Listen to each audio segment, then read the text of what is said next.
Good afternoon, everybody from Paris. I'd like to welcome you all to this important webinar where we are launching a new OECD report focusing on management of pharmaceutical household waste, limiting environmental impacts of unused or expired medicine. My name is Shardul Agrawala. I'm the head of the Environment and Economy Integration Division of OECD's Environment Directorate, and I'll be moderating the event today. Just by way of background, the OECD provides a unique forum for environmental policymakers to discuss problems, share best practices in environmental policies, and compare progress. Through our Green Talks live webinars, we hope to give you some insight into our work and share with you state-of-the-art policy recommendations on some of the most pressing environmental topics. Today, we'll be talking about pharmaceutical household waste. While in terms of volume, pharmaceutical household waste is a relatively small waste stream, in terms of potential environmental impact, it is certainly not insignificant. Pharmaceutical residues that enter the environment can impact ecosystems and contribute to the development of antimicrobial resistant bacteria, among other things, and contributing to public health concerns. Many of you, like me, will likely store pharmaceuticals in your medicine cabinets at home. And maybe there are a lot of medicines left over from previous treatments or others that are kept in hand just in case. Now, when these medicines are eventually disposed and they are disposed improperly, they can lead to serious environmental harm. There is thus a clear rationale for policymakers to address this issue and to ensure an efficient and convenient collection of these unused medicines in a way that is environmentally sound. So where do OECD countries stand on consumption and disposal of pharmaceuticals? What is the role for policymakers, and how can collection schemes help to prevent, collect, or treat unused or expired medicines to protect human health and our environment? These are some of the questions we'll be exploring in today's Green Talk live event. So before we move to the presentation of the key findings of the report, let me just give you a quick rundown of the agenda and some housekeeping rules. So in terms of the agenda, first we'll have a presentation of the report by my colleague Fritjof Lobinger, who's an environmental economist in the OECD Environment Directorate. Following that, we have two distinguished discussants for the report. First, we'll hear from Terry Drover, who's the Director General, Health Product Stewardship Association of Canada. And next, we'll hear from Lisa Stern-Odmark, who's the Chief Strategist of the Swedish Pharmacy Association. Following these comments by our discussants, we will move on to a Q&A session where you can ask questions to the speakers. And in this Q&A session, I'm pleased to welcome Peter Borky, who leads the work on circular economy at the OECD Environment Directorate and is a co-author of this report. And Peter would also be joining the panel to participate in this Q&A.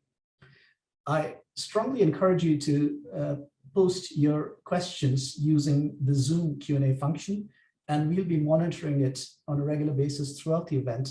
And I'll be picking up some of the questions to pose to the panelists when we come to that part of the discussion. So now it's my great pleasure to give the floor to Fritjof Lobinger, who will be presenting the key findings and policy implications of this report. Fritjof Lobinger is an environmental economist in the circular economy team at the OECD Environment Directorate.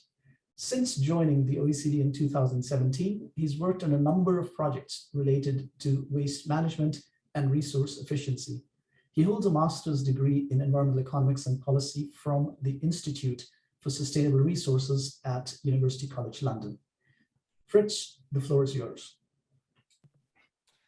Thank you, Shardul, and good day, everyone. Let me just go and share my slides.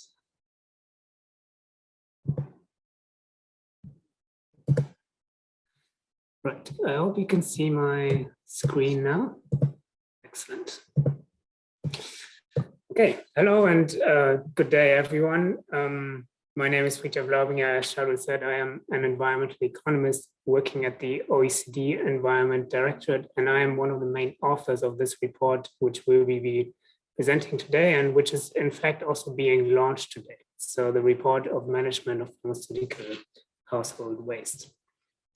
So to start with, just let me provide you with a bit more background. Pharmaceutical consumption has increased substantially in OECD member countries over the past years. And there's a number of factors that lead to the rise in pharmaceutical consumption. One being the aging population, the rise in chronic health conditions, but also changes in prescription practices, or also just simply the more availability and more affordability of medicines. So all these factors have led to the development that between 2000 and 2019, consumption of lipid modifying agents has increased by a factor of 4, and also consumption of anti-diabetic drugs and antidepressant drugs have increased by more than a factor of 2. Looking ahead, pharmaceutical consumption is projected to further increase in the future. And a study that you see here on the right, it's a study done for the German market, and it estimates that between 2015 and 2045, pharmaceutical consumption is projected to further increase by between 40 and 68%. So whilst pharmaceuticals are, of course, essential for human health and they provide a great benefit for society, there's also increasingly a concern with regards to pharmaceuticals that leak into the environment. Pharmaceuticals that leak into the environment can lead to bioaccumulation and potential negative impacts on ecosystem health. For instance, endocrine disruptors can affect wildlife populations and aquatic ecosystems, and can lead to increased mortality in aquatic species or changes in physiology, behavior, or reproduction. So, for example, steroidal hormones and contraceptive pills have been proven to impair reproduction of exposed fish population, and also psychoactive drugs were found to alter fish behavior. Humans can be exposed to these pharmaceuticals through drinking water, but also through ingesting residues through crops, fish, dairy, or meat. As well, the discharge of antibiotics is a particular concern, as leaked antibiotics in the environment can contribute to the development of antimicrobial resistant bacteria. And this can contribute to the severe public health risk of antimicrobial resistance, which can lead to reduced effectiveness of treatments of antibiotics. So with pharmaceutical consumption increasing on the one hand, and on the other hand, more evidence emerging about the negative environmental impacts of pharmaceuticals that end up in the environment, there's a clear rationale for better management of pharmaceuticals across the whole value chain, but also in particular of management of pharmaceutical waste.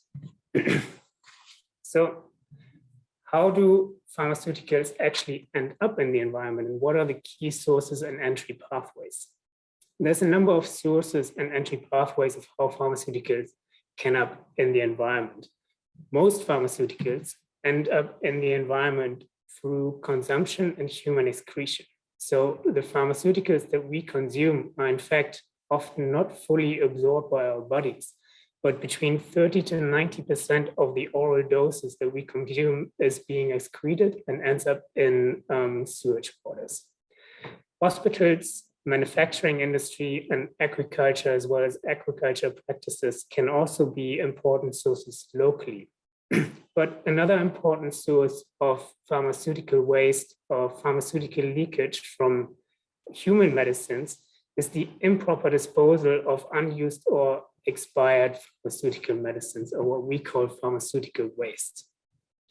So what we mean with improper disposal are essentially two pathways to the environment.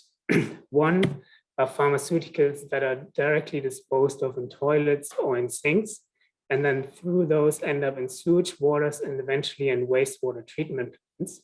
Here it's important to note that conventional wastewater treatment plants are usually not designed to filter out pharmaceuticals.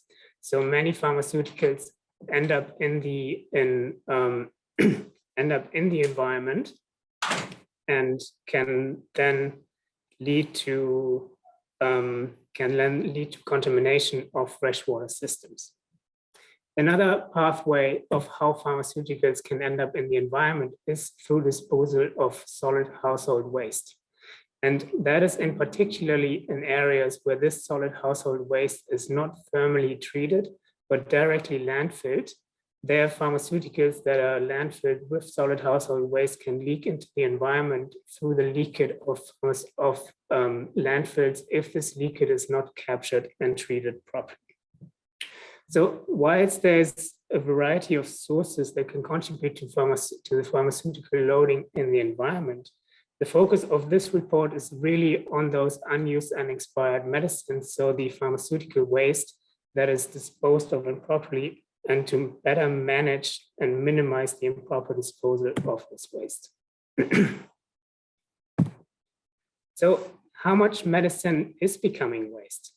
There is several studies that have estimated the amounts of pharmaceuticals that are ending up as waste or remaining unused. And the estimates that have come out of these vary from 3% to up to 50% of the prescribed drugs that are becoming waste. That depends on the country, but also on the type of medicine and the value of the medicine. So in the US, for instance, 6 out of 10 patients who got opioid painkillers prescribed reported having leftover pills at home.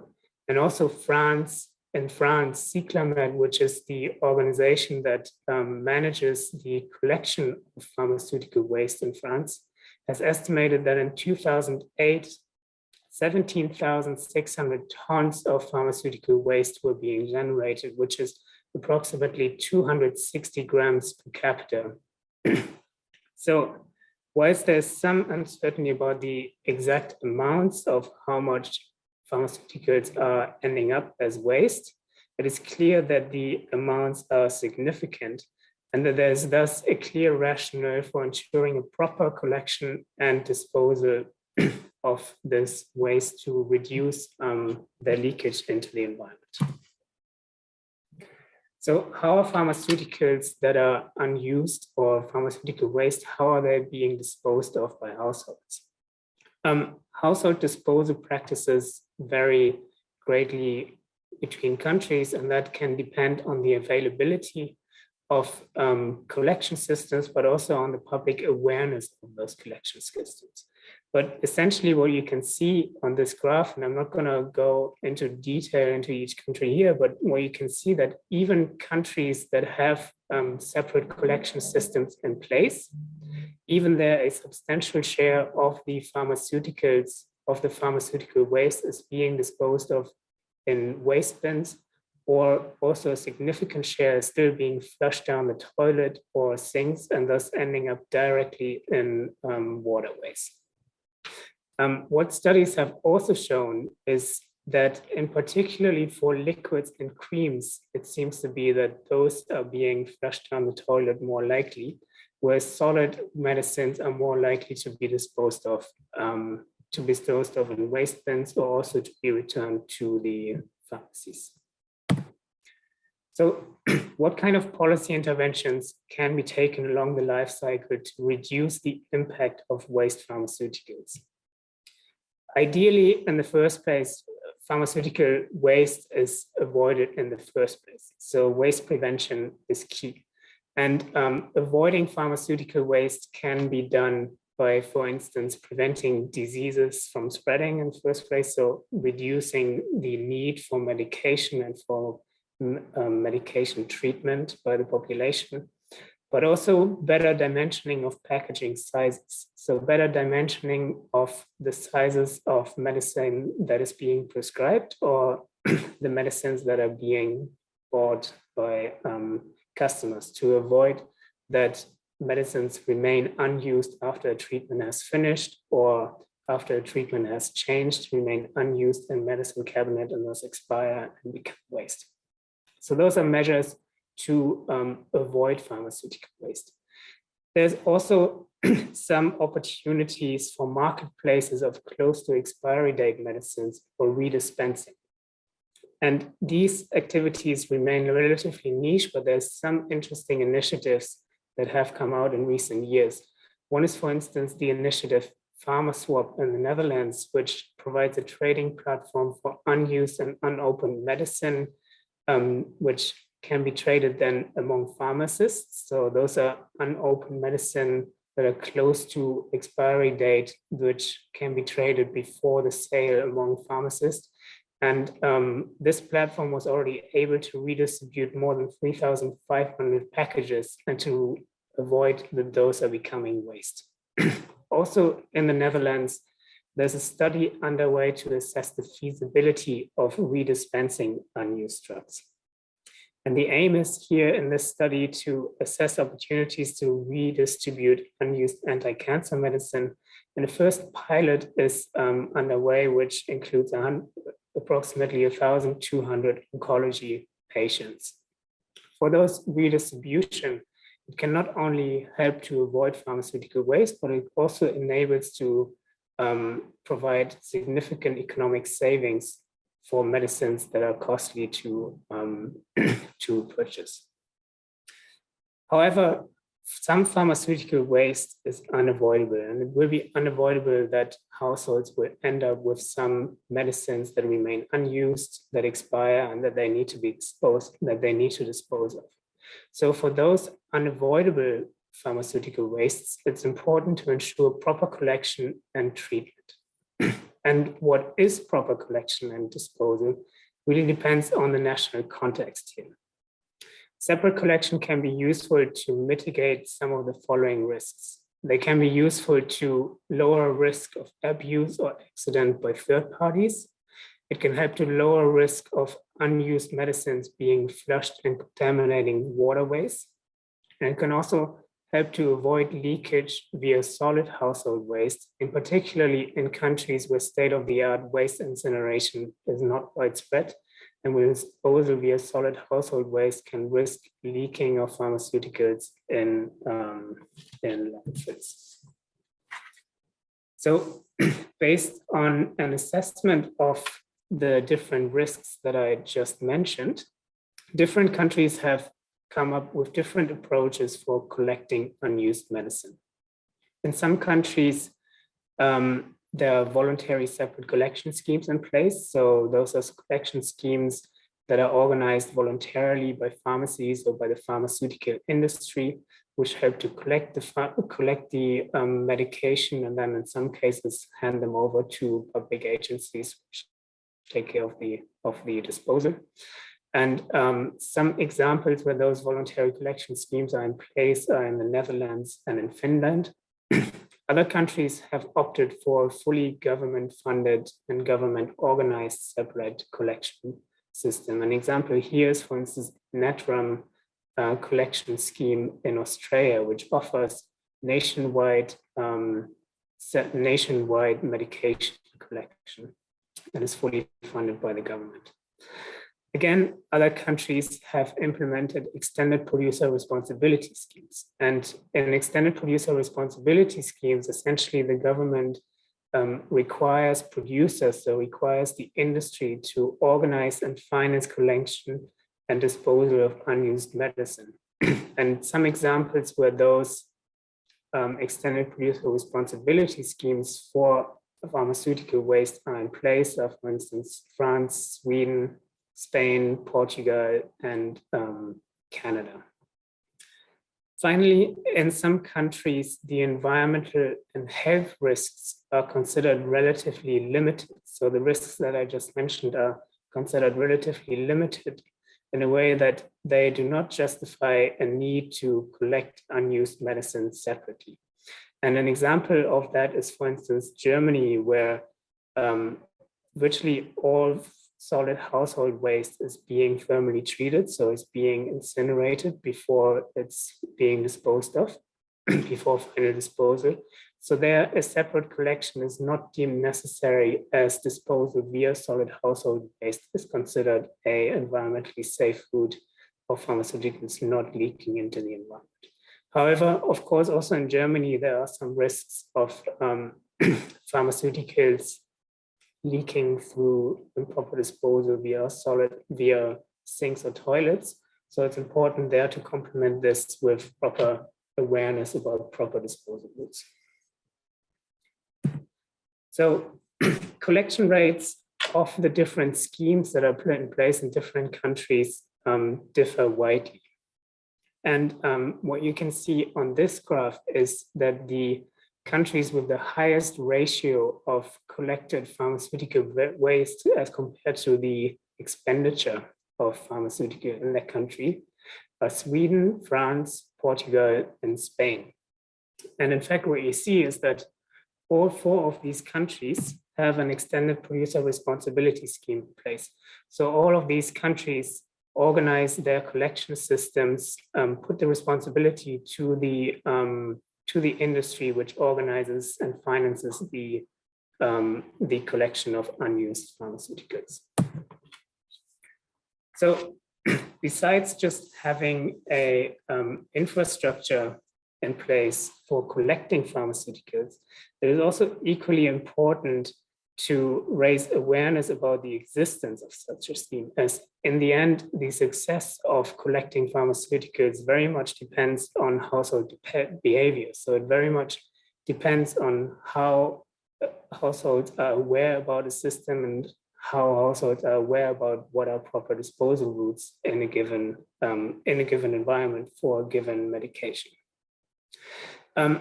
There are some studies that show that awareness is still quite limited in many countries, and that is in particularly true for liquids. So for instance, in Germany, a survey found that 32% of the respondents still flush liquid medicine leftovers at least sometimes, whereas less than 10% of respondents would flush solid unused medicine. So whilst the awareness around solid medicine to not dispose of them in toilets or sink is relatively high, for liquids there's still a bit more lack of awareness. So some awareness gap that needs to be closed, and some information provision that needs to take place.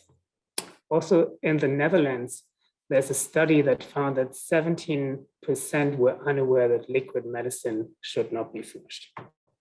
So information campaigns are thus important to influence disposal behavior and to raise awareness about the existence of collection schemes where they are existing. And one example of a awareness campaign is, for instance, the mass disposal campaign, which is a European initiative that is jointly coordinated by several European supply chain and healthcare organizations. And essentially it provides a website where consumers can go and they can find information about proper disposal routes in different countries in the EU. So about the existence of different collection schemes in different OECD and different EU countries.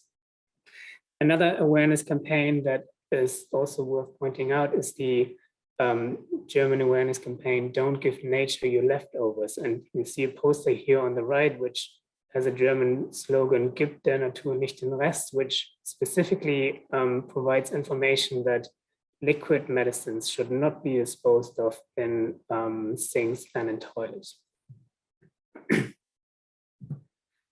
So besides awareness campaigns, other measures can also help to induce behavior change and to increase and to encourage more responsible consumption as well as disposal of pharmaceuticals. Some of these are, for instance, incentives for returning medication to pharmacies. So for instance, in Sweden, some pharmacies offer a bonus credit point system that incentivize consumers to return their unused medicine. So consumers receive bonus points for returning amounts of unused medicine, which can then be used for the next purchase.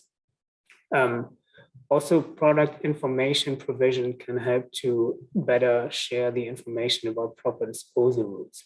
And in fact, in the EU, it is mandatory to provide disposal instructions on product packaging of medication, but also pharmacies can consider to hand out patient information leaflets when handing out pharmaceuticals about the availability of a collection schemes or just the possibility of returning pharmaceuticals, or simply about information about proper disposal routes of end-of-life pharmaceuticals that have remained unused.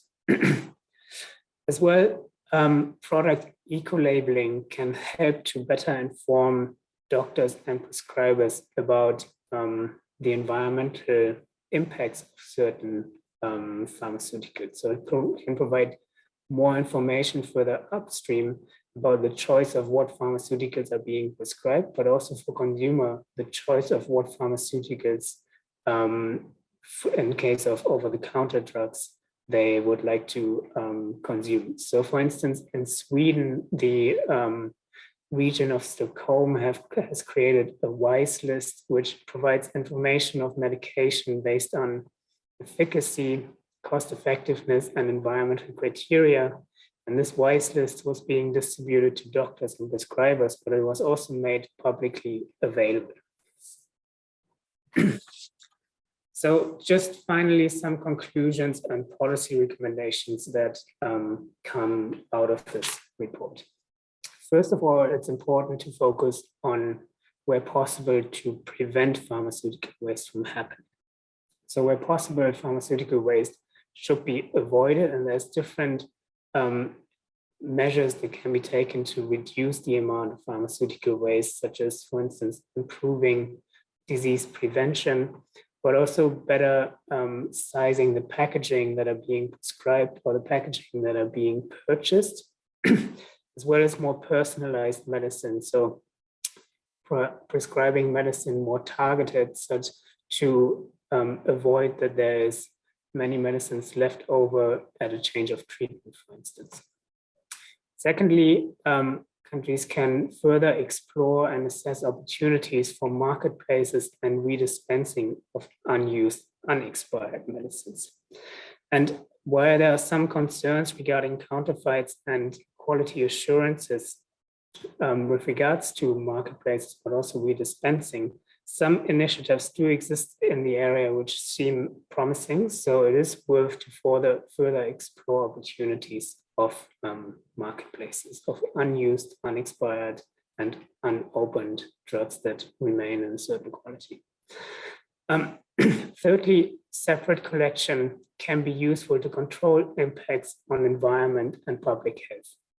So separate collection can be useful to reduce risk of abuse or accidents by third parties, to reduce risk of waste medicine being flushed, and that in particularly liquids, which I mentioned, have a higher risk of still being flushed and improperly disposed of, but also to avoid leakage via solid household waste in countries where incineration of household waste is not widespread yet. So if separate collection is deemed necessary based on those risks, extended producer responsibility can be an effective tool to organize and finance the collection, as you have seen in the graph before. And it also helps to implement the polluter pays principle. So it helps to organize the collection in line with the polluter pays principle. Finally, communication campaigns are necessary to further increase awareness about proper disposal. And those communication campaigns should be well focused and focus on specific medicines, as well as potentially target specific population groups that are more at risk of disposing medicines, unused medicines, improperly. Additional measures that can help to further induce behavioral change are product labels or information leaflets that are handed out with products, sorting product instructions that are provided on the packaging, as well as incentives and nudging to return pharmaceuticals to pharmacies. With that, I would like to thank you, and I pass it back to Shardul. Thanks very much, Fritz, for this really fascinating and very educational presentation. Quite a few striking findings here, both in terms of the dramatic increase in consumption of medicines, but also the very large percentage of those medicines that end up as waste. And the slide that you showed in terms of what households do with that waste, even in the best case country, only 75% was returned to pharmacies, and you still had, improper disposal for the other 25%. And then, of course, there were many other countries which had much larger shares of improper disposal. I was also quite struck by the difference in attitudes of households with regard to solid pharmaceutical waste versus liquid pharmaceutical waste. So a large number of points, and hopefully they can feed into the discussion a bit later. But first, it's my pleasure to invite Ms. Terry Drover, who is the Director General at Health Product Stewardship Association, HPSA, a Canadian nonprofit that runs take-back programs for unwanted medications and used medical shops in Canada. Terry, the floor is yours. Thank you very much, Shardul, and thank you to OECD for inviting HPSA to this event. We read the report with great interest. Canada has had or established our first program in 2007 in British Columbia, which is the farthest west province in Canada. And today we manage seven separate programs, and some of those are SHARP's take-back programs in 4 Canadian provinces. There is pending regulation in an additional 3 provinces, which will mean that the HPSA will operate in the majority of Canadian provinces by the year 2025. As you said, we're governed by a volunteer board of our stakeholders. And some of the issues I would like to bring particular attention to with regards to some of the policy and challenges that we have in Canada. Consumer awareness certainly is first and foremost on our mind. We must drive consumer behavior before these programs are effective. In 2021, HPSA conducted a survey of consumers and their behavior and awareness around take-back programs. And although about 80% of Canadians said they were aware of what to do or how to dispose of medications, a little more digging revealed that basically 65% of Canadians know what to do with medications and how to take them back. Particularly challenging to us and in line with the OECD report is liquids and over-the-counter medications are not as often disposed of properly as prescription medications. And this seems to be related to the concept that these medications aren't as harmful to the environment as prescription medications. Another interesting finding is younger Canadians tend to know less about take-back programs than older Canadians. That may be in line with the amount of medications that older Canadians tend to consume. But at the same time, my takeaway from that is younger Canadians are much more active in the environmental space, and climate change is an issue. So we need to focus our attention on establishing a rapport and a communication channel with younger Canadians. We also discovered that pharmacists are the primary source of information for consumers, and that's where they learn the most about how to take back their medications. So HPSA has targeted pharmacists on proper disposal methods. So we have an objective basically to move those survey results and to reach more Canadians and leverage the younger Canadians, as well as focus on creams and ointments and proper disposal. We do work with individual provinces as well, based on their individual needs. An example of that in Metro Vancouver, which is the largest city in British Columbia, we work with them in promoting a campaign called Unflushables. That's been working very well at a local level, and we try to tailor communication needs to our segments as well as our provinces. So as I mentioned, we have 3 additional provinces with pending regulations. One is Quebec, which is a very large province. So we're looking forward to rolling that out in the next year. And before I pass on the floor, I wanted to talk about a couple of additional challenges that weren't mentioned in the OECD report. COVID has brought on some unusual challenges to take back programs in the form of cost maintainment. Plastics have gone up, and we supply those bins for collection, as well as transportation costs have skyrocketed. So we have a challenge of managing costs over take back programs. And as Wrapup mentioned, we're an EPR environment, so our industry funds our programs. Equal participation is also extremely important in a take-back program. The importance of avoiding free riders when everything is commingled, and we do this on market share. It's important that we manage all participants. So that's oftentimes a challenge. It's important as well because we have multiple provinces. Some are regulated, some aren't. As new provinces come on board with an EPR regulatory environment, that there's consistency. So we're one organization. We're the only EPR representation for manufacturers in Canada. So rolling out multiple different programs would be extremely tenuous for us. So we try to ensure that the regulations are fairly consistent. The other issue that was brought up in the report is the prevalence or increasing prevalence of mail order pharmacy. And we struggle with this as well, particularly around OTC and natural health products and consumers accessing mail order pharmaceuticals. Where do they come from? How do we account for that? How do we ensure that there's an extended producer responsibility attached to that? And the last thing I would bring up, which may not be an issue in some other countries, but Canada we have a challenge with access to incinerators. So there's always that as we bring on new programs, new provinces, where do we transport this to? Do we have access to an incinerator? So these are some of the challenges in Canada. Thanks very much, Terry. No, really interesting points. I mean, this issue about age and the difference in the level of awareness. COVID, yeah, we looked at several aspects of COVID in our work, but we haven't looked at the implications on costs for take-back requirements, such as the scheme you're mentioning, and also this issue of heterogeneity within countries. We've been talking at a national level right now, but if regulations are provincial, then how do you maintain a consistent setup across the country is an interesting one. This issue of free riders and online sales, we've looked at it in the context of other EPR schemes, not in the case of pharmaceutical waste, but again, these are very important points, and hopefully we can pick that up in the discussion and maybe in our future work. But now, without further ado, let me invite Ms. Lisa Stern-Odmark, who's the Chief Strategist of the Swedish Pharmacy Association.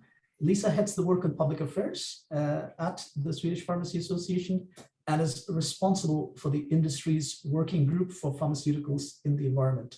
So I'm happy to give the floor to you. Now, Lisa, you might have seen in that chart that Fritz presented, Sweden was right at the top.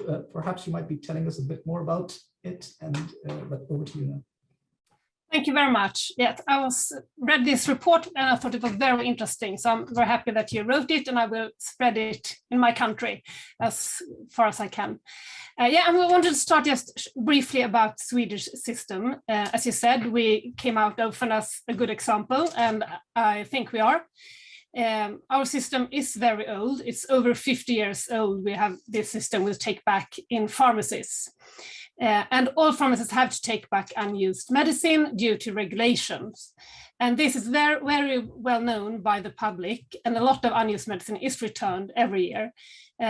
We, in the pharmacy organization, we count every year how much medicines returned to pharmacies, and it's about 1,400 tons every year, and we have a population of about 10 million in Sweden. And awareness is one of your recommendations in the report. I think that is very important, and this is also something that we work a lot with in Sweden. So the system that we still have today, it was launched in 1971. And at that time, the Swedish pharmacy market was monopolized. So for 40 years, we had a monopoly in Sweden. And that's also what the time when this started. So it was quite easy in one way that you only had one pharmacy chain that was national-wide, and you could spread this everywhere very easily. But after 40 years, in 2009, the monopoly was over, and today we have a market consisting of about 5 nationwide pharmacy chains and 3 purely e-commerce pharmacies. And as to comment on the Canadian Ontario's Canadian system, the e-commerce pharmacies, they have to follow this law as well. So they have to be able to take back. So what the pharmacists have to do is they have to take back system that works. They have to inform the customers about this. And they have to take about the same amount that they sell, but there's nothing saying exactly how much, and you can't turn down when someone comes with medicine to your pharmacy. You don't have to ask if they have bought it in just that shop or not. So it's possible to make those e-commerce pharmacies to take back as well, even if they might not do it in the same amount, but still. And also the change often have e-commerce in Sweden. In all countries that's not allowed, but in Sweden we have a system for that. So as Fritjof told you about, we have a lot of campaigns still for the customers that those big chains mainly have. One of the biggest pharmacy chains, Apoteket, that's the state-owned one, they have a big campaign this month, for example, or May. We have a lot of commerce on television, social media, and other places. And as Fritjof took the example of extra bonus system when you come and return medicine. And our member companies, the pharmacists, they think this is a good system because it makes customers coming to the pharmacy and they can sell other stuff. But we do have a problem that we have to pay for everything. And this is a cost that's getting even higher. And that's why I really thought this report was very interesting to hear how you do it in other countries, where the pharmacy industry pays in some countries, and some countries the state helps to pay.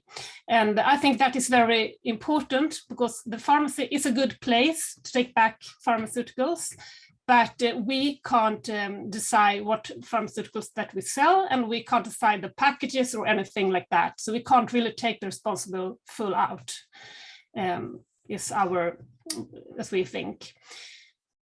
I thought it was really interesting also to hear about prevent unused medicine from the report. It was really interesting. I would like to hear more about that. To compare other countries further would be interesting. This is something that we work with a lot as well, to collaborate more with the prescribers, what you prescribe and what you don't prescribe. And also when you come to the pharmacists have a lot of knowledge to how to, for example, antibiotics, that it's really important that you take the full dose of antibiotics. That is something that the pharmacist in the pharmacy can explain very well. And I also thought it was really interesting to hear about the Dutch example with Marketplace, Pharmaswap, I think it was called. This I think could be very interesting for us.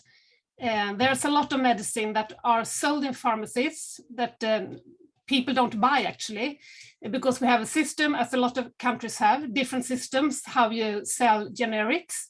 And in Sweden, there's an agency that decides what pharmaceutical the pharmacy should sell, and that change every month, which generic you should change to.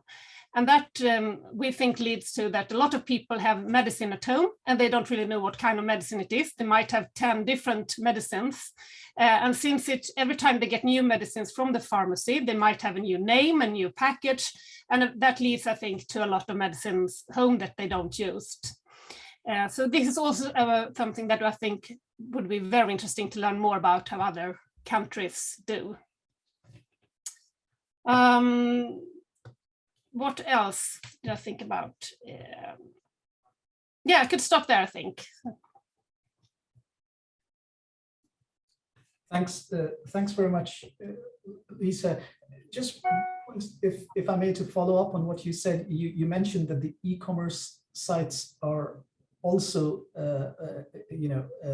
obligated to be part of the take back system. How does it work? I mean, are they financially contributing to the take back mechanism? Or yeah, when you buy medicine, when you go to in the end, they have a site in the site. It says if you want to return medicine, like press here, and then you could get the plastic bag together with your medicine, and then you just send that bag back. So I mean, it's more easy to go into a store, of course, but if you want to run a pharmacy, it doesn't matter if it's shop, or if it's e-commerce, you have to be able to take back the sales. Thanks a lot for the clarification. So we I think you muted. Sorry, so we now move to the Q&A part of the webinar, and Peter Borky will also be joining the panel. So to kick things off, let me just pose one question to Fritjof. So far, we've been talking about the scale of the problem. We've been talking about the pharmaceutical industry. We've been talking about EPR schemes. What about consumers? What should we as citizens and consumers do with our medicines that we don't need anymore?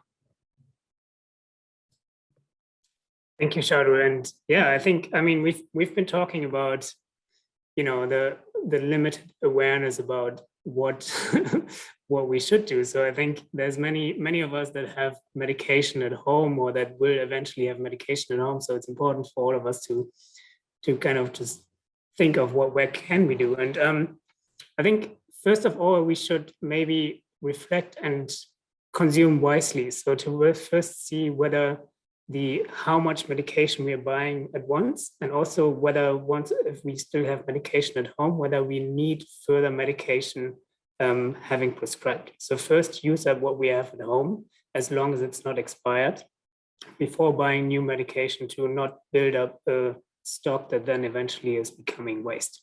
I think this is the first step. And besides that, it's also important to store medication at home in a safe place, to avoid that it's being misused. So to avoid store it away from children, to avoid that there's accidents happening. So there's really just more on the upstream of what should be done with medication and how it should be handled. But with regards to waste, I mean, it's totally worth checking with your pharmacist whether there is a collection system in place in your country. As you've seen from this report, many countries have collection systems in place, so there is opportunities to dispose of them in collection sites, which is often the pharmacist. So check whether this is available for you. And as a last resort, you may dispose pharmaceuticals in solid household waste, but as a general rule, do never flush pharmaceuticals, as this does result in contamination in fresh waters. But you may dispose of them if there is no proper collection. You may dispose of them in solid household waste, in which case you might want to crush them and mix them with unwanted items, such as, for instance, coffee grounds, to just prevent that there's misuse for them and people go through bins and collect those pharmaceuticals. I think those are the three steps. So consume wisely, store them safely, check the expiry dates, and dispose of the ones that have expired, and then look for collection systems where you can dispose of them. If those are not in place, then crush them and dispose of them safely in solid household waste. Very good advice, Fritjof. Let me pose the next question to Peter. It's a bit of a devil's advocate question. I think Fritjof showed, there's a significant amount of waste which goes through the channel of sinks and toilets, and the concern was that the wastewater treatment is not set up to take care of the pharmaceutical residues. So instead of avoiding disposal through these channels, is it an option to simply upgrade our wastewater treatment plants? Thank you, Sharu. So yes, indeed. Conventional wastewater treatment plants typically do not retain pharmaceutical molecules, but there are technologies such as ultrafiltration, which in some countries are already being introduced. I think this is at scale already the case in Switzerland. And with these technologies, you can retain a significant share of micropollutants, not just pharmaceuticals, but also other types of micropollutants.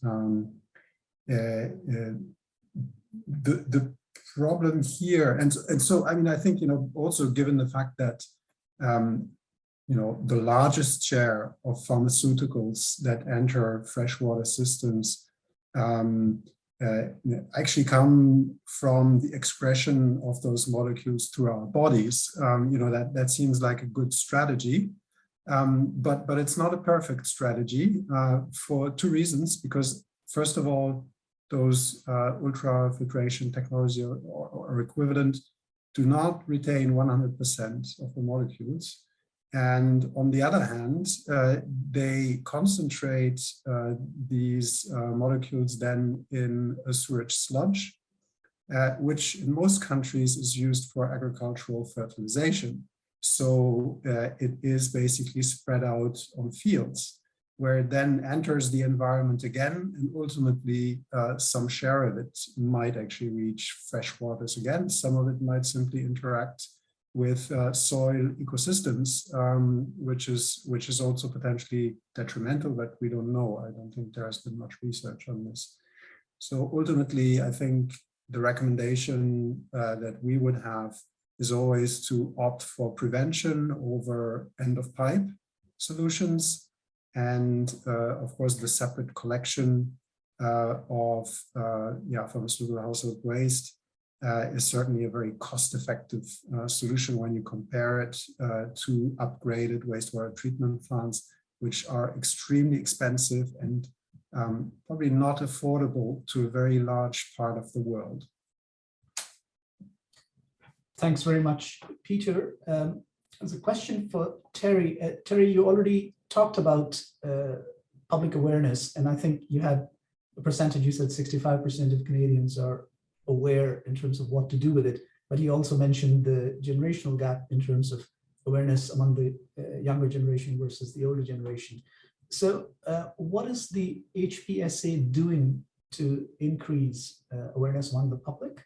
And have you learned from past campaigns in terms of what works better and what doesn't, which could be useful for other countries? That's a great question. So we've focused quite a bit of effort over the past 2 years on increasing our communication assets. So we have some basic things like instructional leaflets that are available to pharmacies. We've engaged with social media to reach the younger generation. This is something HPSA had not concentrated on in the past, but we're now on Twitter, Facebook, Instagram, and LinkedIn. We find that these social media platforms reach a younger population, so we're messaging on those. We also partner with local and national communication organizations. There's an organization in Canada called Drug Free Kids Canada. So we partner with them on certain messaging. They have a fall campaign, a take back campaign, which we co-promote with them. So we look for opportunities as well to partner with relevant stakeholders. We're also attempting to reach pharmacy colleges so that we can get to the source and make sure that pharmacists are educated. And one of the interesting things, Shardul, that this report reminded me of is physicians are important as well. So when they're dispensing medications, particularly hormone-based medications, antibiotics or antipsychotics, if we could just highlight those to physicians, and when they dispense them, to remind the consumer, you need to take these back if you're not consuming them all, or if you change medication, please make sure they are returned to pharmacy. So this is an area I see as an opportunity for HPSA moving forward as well. Thanks very much, Terry. That's a great point, because when any one of us goes to the doctor, they do tell us about interactions with other medicines and precautions to take, but they don't talk about precautions to take in terms of disposal with regard to the medications. So that's a very important point. My next question is for Lisa. Lisa, you already discussed a number of initiatives to provide better information for prescribers of medication, as well as for appropriate pharmaceutical use. And in this context, the eco-label that you aim to develop sounds very interesting. Can you tell us a little bit more about how you're planning to go about it, and what might be some of the challenges you might be facing in terms of developing this eco-label?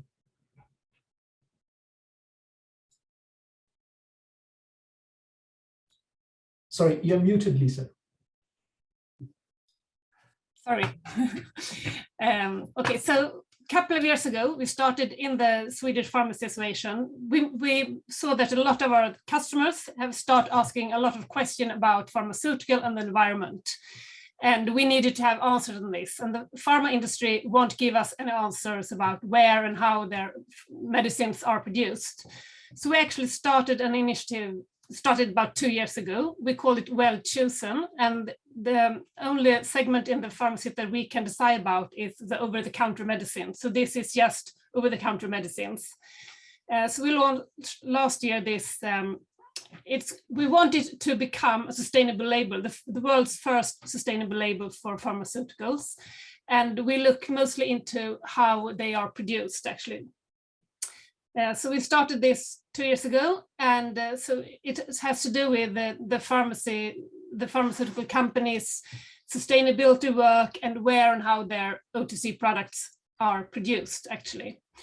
But also we have only one substance, really, that is diclofenac, that is sold in pharmacies as OTC, but we know it harms nature and water when it comes out with the water from the, and diclofenac was a couple of years ago.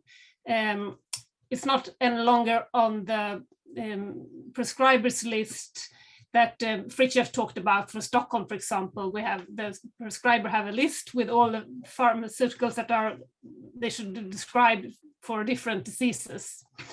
And this list also have environment and sustainability as one when we look into. So diclofenac, they hardly don't prescribe diclofenac any longer. And the pharmacies do sell diclofenac as over-the-counter medicine, and this is nothing that we really decide of ourselves. It's an agency that decides which pharmaceuticals should be sold as over-the-counter and what should be prescribed.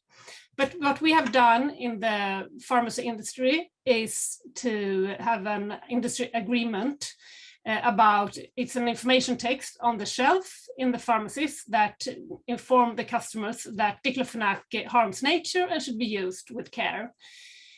So the pharmacists can give advice about other painkillers. You don't have to use diclofenac, but if you do want to use it, and it's only the gel that are sold as OTC, and the gel is the worth for the environment, really, because you put it on your body, and then when you take a shower, it's about 5 to 10% that goes into your body. The rest, about like 90%, just go out with the water when you have a shower. And so if someone really wants diclofenac gel, the pharmacist can inform about how you should wipe it off before you go to shower, for example. So those two initiatives together, the white list that the prescribers have and the thing that the pharmacy have together helps that we have much less diclofenac in the water, but diclofenac you just need very little to destroy a whole sea, for example. So it's still not good enough, but we're working on it. So yeah, we try both on the prescribers and in the pharmacy, have different roles. Thanks very much, Lisa. We're reaching the end of this webinar, but let me just pose one final question that came to us from the floor.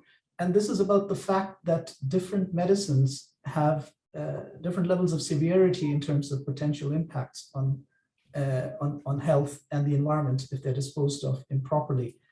And, we've had references to opioids, we've had references to antidepressants, all kinds of other medications. But here's a question to the panel. I mean, should there be a prioritization, in terms of identifying medications which should be the highest priority in terms of paying more attention in terms of, improper disposal? Is that a good way to go? And if so, what might be certain kinds of medications which would be at the top of that list? So maybe in this case, let me start with Terry, then Lisa, and then go to my colleagues at the OECD. Sorry, you're on mute. Sorry, I actually missed that last part of, I think my volume. Sorry. So should we have an approach where, we say one needs to pay special attention to these kinds of medication because they cause particular harm to the environment or human health if they're not disposed of properly? And if we go this way, can you think of certain kinds of medicines which would be at the top of that list? So after having read the OECD report, the three that come to mind are the hormonal-based medications, the antipsychotics, and antibiotics from a microbial resistance point of view. If you have sound research and we're approaching physicians who are science-based professionals, they will get that link, I think, easier than you need to keep our water systems clean. That's a vague concept. But if you say this has been proven in research and we have clinical studies to demonstrate the reproduction impact on aquatics for hormonal-based medications being flushed, I think that may be a trigger to help change behavior. Thanks very much, Terry. Lisa, do you? Yeah, we really want more research on this subject because today we don't know really what subject is most dangerous and which is not. And when different substances mix together, what happens then? We don't really have enough research. So we really want more research.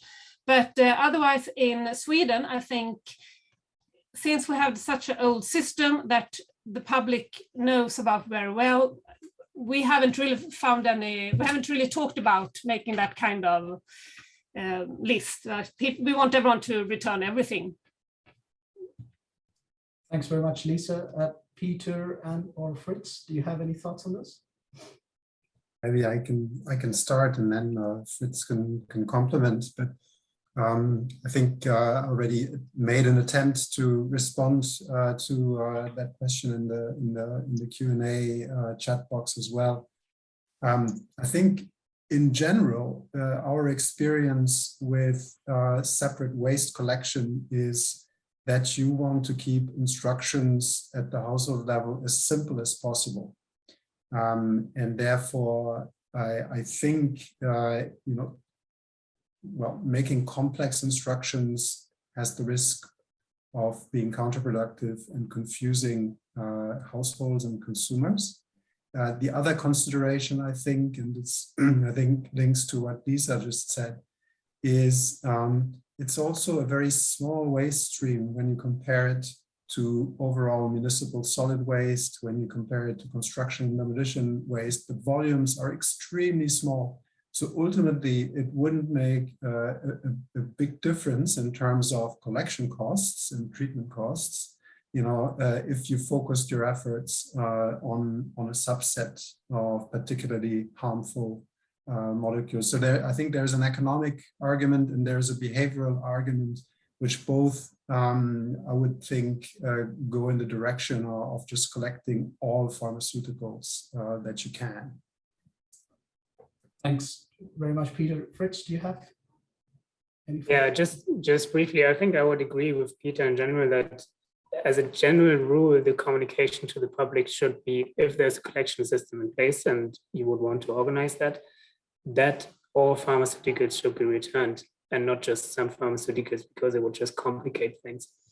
But where you can have some prioritization is maybe on the efforts that you have with regards to communication campaigns or just awareness. So, I mean, Terry mentioned that that they were reaching out to colleges of pharmacists. So you could really warn prescribers or also physicians and pharmacists about specifically those medications that have high environmental risks, and really focus your efforts there to really ensure that the communication there is reaching the consumer, and that there also consumers are then aware that those should not be disposed of improperly.